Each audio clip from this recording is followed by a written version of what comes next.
Hi, I'm Rod Bryant. Welcome to Yeshiva Perchei Shoshanim's Noahide Mitzvah and Lifestyle course. I hope that your studies have been fruitful and you've been enjoying them. As we have always said, to remind you each class, take time to ask questions. And if you have any questions that are pertaining to this class, go into the chat section, ask your question, and I'll return your answer as soon as I possibly can. We are now in the third installment of Noahide Identity, dealing with Ger Toshav. We're actually going to be talking about the idea of a Ger Toshav in the postmodern era. Having clarified the identity of a Ger Toshav, we now turn our attention to Noahide identity. We will soon see how the two relate to each other. Now, the term Ben Noach, or B'nai Noach, plural, for sons of Noah, occurs in the Talmud about 50 times, and in Rashi as well. However, it is used primarily in its simple meaning, a child of Noah, as a generic term for all non-Jews. It is possible that the term Ben Noach and Noahide implies more. Is it? Well, yes. Is there actually a positive identity called Noahide? There are two very difficult paragraphs that we're going to deal with, and I hope that you can follow, and this might require us to break it down into detail during a shmooze session on Sunday evenings, 4 p.m. Central Standard Time on Zoom. You'll be receiving an email update on this information. The answer to this question really depends upon two frightfully difficult paragraphs in Maimonides' Mishnah Torah, this code of Torah law. Now, I must say that these two paragraphs of Torah law, or three, are often used by detractors of anybody that does not believe in the Noahide laws, i.e. non-Jews who do not embrace Noahide laws, as a precursor to bring anti-Semitic thoughts up on this, or impose anti-Semitic thoughts. And today we hope to clarify some of those things. Here in the two paragraphs, in full from the text, the Mishnah Torah, Maimonides' Mishnah Torah, I want you to note, if you look at the paper in front of you, the bracketed letters have been inserted for ease of reference. When you see the thing that looks like two S's stacked together, that is a paragraph. And you're going to see a bracketed letter, A, B, C, D, E, F, that's going to give you a breakdown of the sentences within that paragraph that we're going to examine. Please take time to make notes. And as I said, this could be a bit of a brain twister for our yeshiva students who have more training in the Talmud. It may not present any issue to you at all. Just be patient with us who are trying to get through it smoothly. The number 10, the 10th paragraph, Moshe, our teacher, gave over the Torah and the mitzvot only to the Jewish people. As it is written, it is an inheritance to the congregation of Yaakov. Deuteronomy 33, verse 4. And all who wish to convert from among the nations, quote, as you are, so shall the convert be before the Lord. Numbers 15:50. However, for those who do not wish to accept the Torah and the mitzvot, we do not force them to do so. That's A. That's the A part of that paragraph. The B part of that paragraph. And so too, it was commanded to Moses by the Almighty to force the peoples of the world to accept the commandments charged to the children of Noah. Wow. Let's read that again. And so it was commanded to Moses by the Almighty to force the people of the world to accept the commandments charged to the children of Noah. Okay, now we can see something that causes us to scratch our heads. C, all who do not accept them will be executed. One who accepts them is called a Ger Toshav. Okay, now before you start sweating, let's go through and examine some more.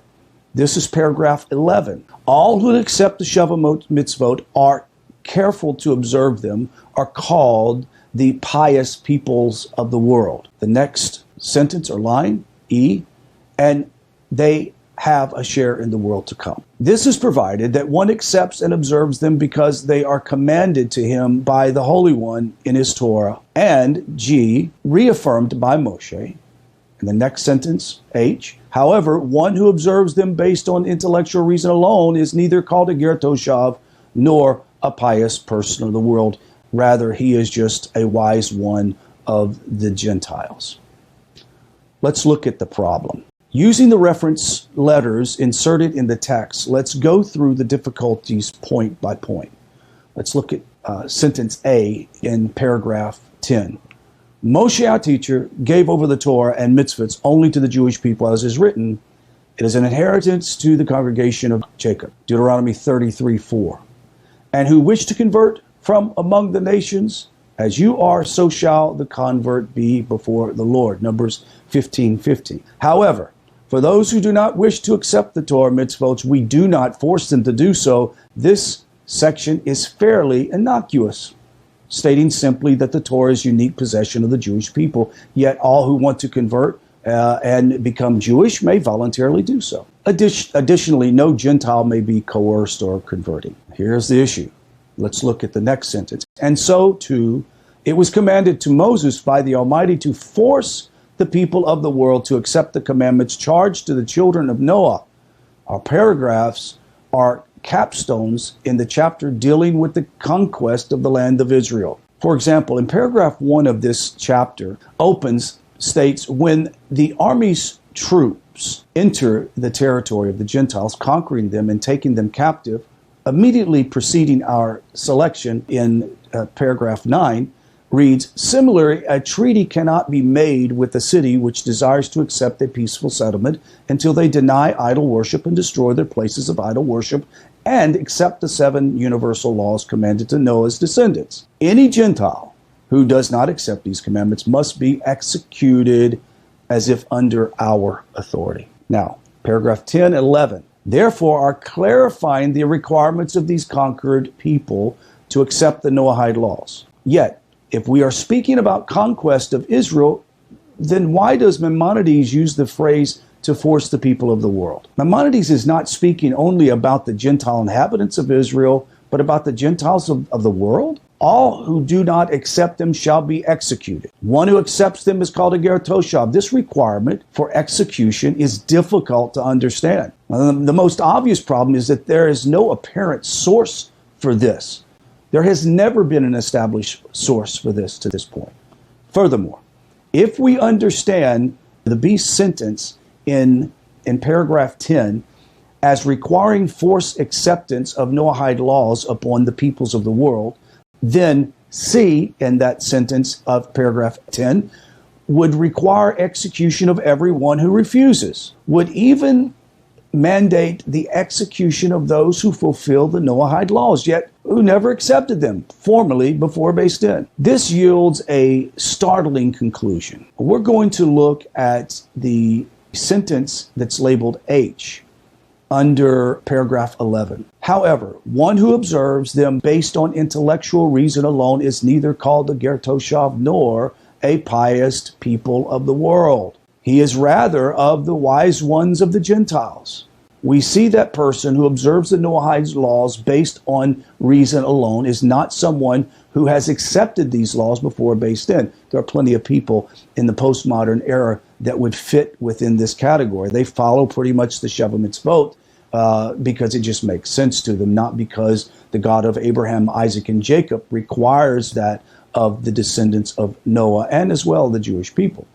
Therefore, according to B and C of paragraph 10, such a wise one of the Gentiles would also be executed for failing to accept the Noahide laws. Well, the net result of this simple reading of Maimonides is to erase the identity of the B'nai Noach and Noahide entirely.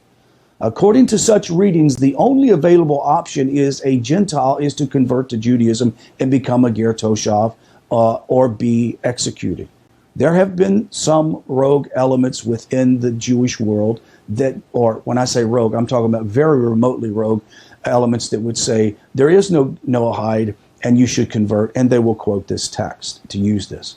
We're attempting in this class to clarify this and debunk those who would say there is no Noahide and you shouldn't become a Noahide. It's not supported by the Mishnah, and therefore you should convert. Let's look at paragraph 11. Only creates more problems for us. Let's look at the sentence that's labeled D in paragraph 11. All that accept the Sheva Mitzvot are careful to observe them are called the pious people of the world. The classification of a pious person of the world has no clear Talmudic precedent. This is only true, however, of our modern editions of the Talmud. For example, in Sanhedrin 110b discusses the reward earned by the children of the wicked, of the idolaters. Rashi, commenting on this passage, similarly refers to the merit of the children of righteous of the idolater. In both instances, Mesoras Hashas indicates that earlier versions of the text, both in the Talmud and Rashi, read the children of the nations of the world and the pious people of the world, respectively. It is likely that our modern text is a product of an offended church censor. Let me explain. During the period of time in which the Roman Catholic Church was attempting to destroy ancient text and to censor text in Europe, there have been Talmudic texts that were forced to be changed or censored by church censors.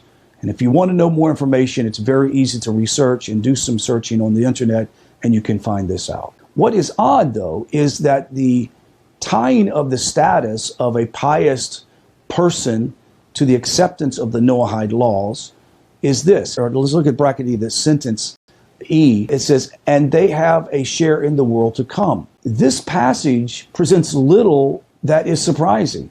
The Talmud has already demonstrated that Gentiles receive a reward for fulfilling the mitzvahs. However, we again have the questions, why is the receiving of eternal reward in the world to come dependent upon the status of a pious person? F and G, the sentences labeled F and G in paragraph 11, this is provided that one accepts and observes them because they are commanded to him by the Holy One, blessed be he, in his Torah and reaffirmed by Moses, or reaffirmed by Beis Din, etc., etc. Maimonides requires acceptance of the Noahide laws based upon the Sinaitic revelation, rejecting the validity of acceptance based on the original Noahidic covenant. However, acceptance based on the Sinaitic revelation, a Gentile does not receive reward in the world to come for fulfilling the Noahide obligations. However, one who observes them based on the intellectual reason alone, neither called a ger toshav nor a pious person. He is rather just a wise one of the Gentiles. Look, Maimonides informs us that not only is acceptance based on the Noahidic covenant insufficient, but even fulfillment of the Noahide laws based on reason or logic is unacceptable. Let me explain that again. Just for one to say, well, the laws that were given to Noah, we follow them because we're children of Noah. Or they just make sense. They're logical. This is really an unacceptable reason to follow those if you want to receive the full merit in the world to come. One who observed the Noahide laws based upon reason does not merit being called a pious person, but a wise person. He's not stupid. He's not an evil person, but he's not fully going to receive the reward he should and could.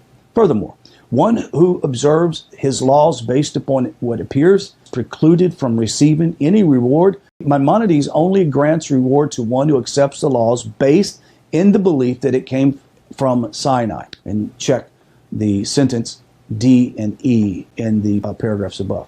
Now, let's make sense of paragraph 10 and 11. The issue in paragraph 10 of forcing acceptance and executions we deal with later.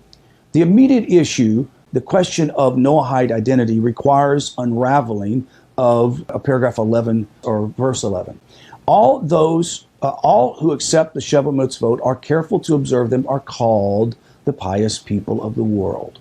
Bracketed in E in that next paragraph, and they shall have a share in the world to come. And the next sentence, this is provided that one accepts and observes them because they are commanded to him by the Holy One in his Torah. And next sentence, affirmed by Moses. And next sentence, however, one who observes them based on intellectual reasons alone is neither called a ger toshav nor a pious person of the nations. He is rather of a wise one of the Gentiles. Now, Rabbi Yosef Karo, author of the Shulchan Aruch, notes that there is no apparent textual source for this paragraph. Writing, it appears to me that our master made this statement as a result of his own deduction. Despite this lack, Rabbi Caro agrees with Maimonides' conclusion in paragraph 11. Without a textual source, scholars have been left to speculate as to Maimonides' reasoning. However, the Sefer Toldot Adam records a curious story about Rabbi Shlomo Zalman of Zolotzin, brother of famed Rabbi Chaim of Zolotzin. A visiting Sephardic rabbi asked Rabbi Zalman to explain several difficult sections of Maimonides' writings. When asked about the source of our paragraph 11, the author tells us that the Rabbi Zalman offered up a following midrash. Rabbi said, "I have heard that the pious of the nations of the world have share in the world to come. However, we have not been taught so with regard to the wise men of the nations of the world. Who is a pious man from the world among the nations of the world? He who accepts the Sheva mitzvot, or 7 commandments, because they are written in Torah? A wise man from among the nations of the world, however, is one who observes them based on his own reason." Sefer Toldot Adam, however, does not identify this midrash. In fact, since his quotation of it, no one has ever succeeded again in locating it. In the 20th century, however, the manuscript of a lost midrash, Mishnah Rebbe Eliezer, was discovered and published. Mishnah Rebbe Eliezer includes the following passage: "The Chesedi Umos Olam, or the pious Gentile of the nations, are only called pious when they fulfill the 7 mitzvahs, or 7 commandments, or 7 categories, and to the children of Noah in all of their detail. This is provided they do so, saying, we fulfill them because our father Noah commanded us by the mouth of the Mighty One. So if they do so, then they merit the world to come just as a Jew.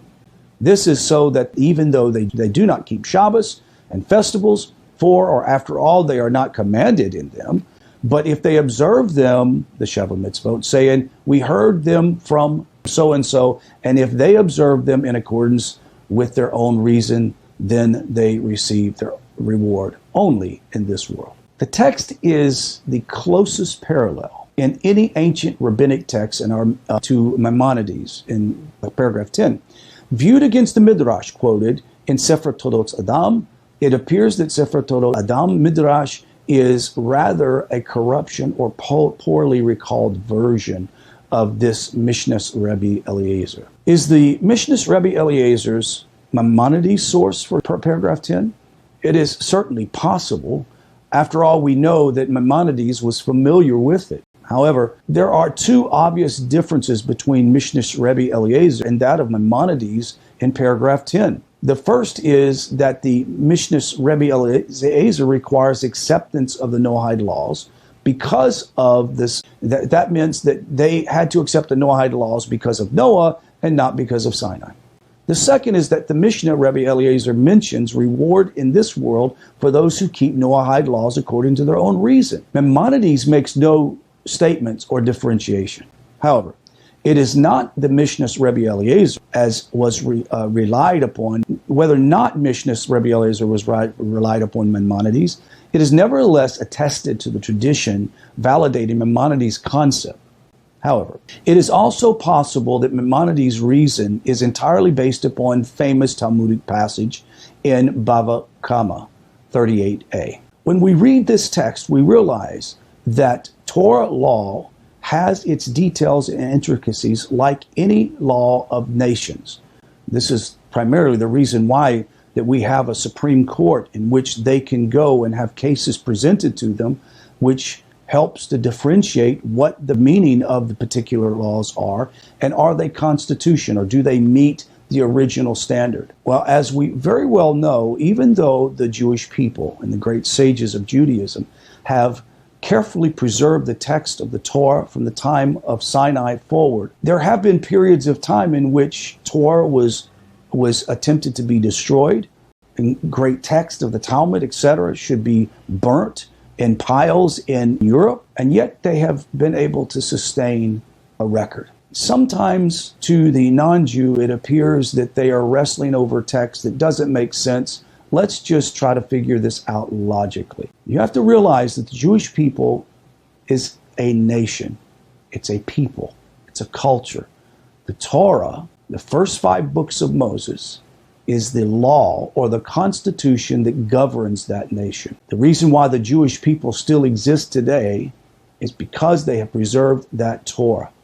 The reason why the Jewish people understand and know how to practice their life and experience their lifestyle is because they have preserved that Torah. Now, the postmodern era, we bring in the righteous non-Jew. And in these texts, you realize how they have to wrestle with these texts to find out what is the place of the pious non-Jew? What is the place of a person who is a Noahide? And what is the place of a person who is a non-Jew who follow the mitzvot, not because of any other reason besides they make sense, not because they're given from Hashem on Torah and given to Moshe, but just simply because they make sense. Now we understand why they wrestle with the laws like this. The job of the Noahide is to listen and to study carefully. It's to ask plenty of questions, and we know that asking questions is very important. Now ask students to consider themselves fortunate to be able to sit down and have a very intimate look into these texts. You also, I would say, should be challenged to ask plenty of questions. And of course, I don't consider myself the final authority of these texts. There are pashtuns that are final authority on this text, and I would ask the hard questions. So this concludes this class. I'll see you in next class.